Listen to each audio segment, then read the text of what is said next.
Mukawa-inĩ ũmwe gũkũ Nairobi nĩ kuo maabitha ministry ya ũruti wa wĩra wa mũingĩ, aruti a wĩra honge itiganĩte hamwe na ageni angĩ maragomanĩte. Nĩ igongona rĩrahumbĩtwo riri nĩ nyĩmbo, ikeno, ona ndũhiũ. Kwa ihinda maraigo nene wao kando na andĩkwo na andĩkani othe marathĩa rwĩmbo makiugaga rũrũ rutionekaga kaingĩ. Unajua sisi tumezoea tukija mahali kama hapa tumekuja kazini. Hasa leo kidogo tumebadilisha, tumekuja kwenye sherehe. Sasa tunajaribu kuzoea hii mandhari. Yaani tuko na jukwaa, ni sisi tunaongea, tuna kwaya inaituimbia, tuna dance. Kwa hivyo asante sana kwa kutuvumilia kwa masaa yote umetupa. Gĩkeno gĩkĩ kĩrahurutirwo nĩ gũkorwo aruti a wĩra thingira wa irigi mwaka ũyũ nĩo namba 2 thutha wa aruti a wĩra rũhonge-inĩ rwa kĩgĩna harĩ kũruta wĩra wega hatarĩ itherũ. Hii safari imekuwa ndefu ya kufika hapa. Tumesukumana, tumegongana, tumekosana, tukaelewana, tukakuwa namba bado ngapi? Bado number 1 mazee next year jo. Na kuona thingira wa irigi nĩ kwa ngoro ya President Uhuru amu nĩguo mũciĩ wake mũnene, aruti a wĩra akuo nĩ magathĩrĩirio nĩ kwĩhotha kwao kuona President nĩ ekũhota gũtungatĩra mũingĩ wega amu thayũ na ũtungata mwega umaga na mũciĩ. I think you have just done the country proud for really becoming number 2 because this is where the President resides. And if is the ministry, the department that works around him does well, that just goes to say how well his leadership is recognized. Igongona-inĩ rĩrĩ aruti a wĩra thingira wa irigi 41 nĩ matugĩtwo makiugagĩrwo ũhoro magĩthiĩ kũhurũka wĩra kuona nĩ marĩkĩtie wĩra wao ũtungata-inĩ wa mũingĩ. Thank you very much for this great honor that you have bestowed on State House, and therefore thank you very much all the staff.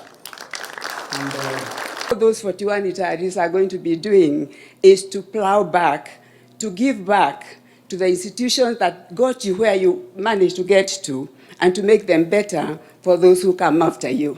Welcome to the retirement club, and join me for the next assignment that we are definitely going to have. Nĩ makũranĩtwo nĩ kwĩhotha kwao harĩ bũrũri, ũthundũri wao, wendo na ũrũmwe ũtungata-inĩ wa mũingĩ marĩ hamwe magĩtũgĩrio nĩ gũtwara ũruti wa wĩra thingira-inĩ wa irigi kinya rĩngĩ mbere. Haya, wengine ningependa kuwashukuru ni wastaafu kwa utumishi wenu katika ikulu. Katika majukumu yenu tofauti mmewezesha ikulu ikaweza kung'ara kwa miaka yote mlioweza kutumika. Gatũrũ ka igongona rĩrĩ nĩ kekĩrĩa matinĩtie hamwe ya kũmacokeria ngatho nĩ wĩra mwega marutĩte mĩaka mĩingĩ, wĩra ũrĩa morĩtio matigatigithĩrie no maũtwarithie na mbere gĩkĩro-inĩ kĩu kĩngĩ mararũga. I would encourage you to just remember what our president has said on the kind of public service he wants to leave behind. A public service that is closer and closer to the citizens.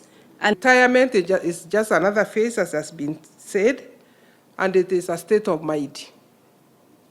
And it's a state of what you tell yourself.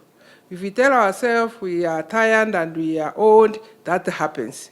But if we say, this is a new opportunity for me to make a contribution with the knowledge that I've acquired in the public service, for sure, then you live a more meaningful life and a more happy one. Aya no amwe aruti wĩra wa mũingĩ arĩa matũgĩrĩtio nĩ wĩra mwega, honge ingĩ cikĩũrio ciarahũke amu thirikari ciothe cianakorwo na aruti wĩra wa mũingĩ agondereru nĩ cithuaga. There is no government that can perform if the public service is not performing. I have a message from Her Excellency the First Lady. She's very, very proud of the performance of State House, and to say that to the retirees that she's also about to join you in August. I'd like to take this opportunity to thank His Excellency, the President, and the entire First family for giving us the privilege and guidance to work in this honorable station. Handũ-inĩ ha Inooro TV, njĩtagwo Winnie Kimani.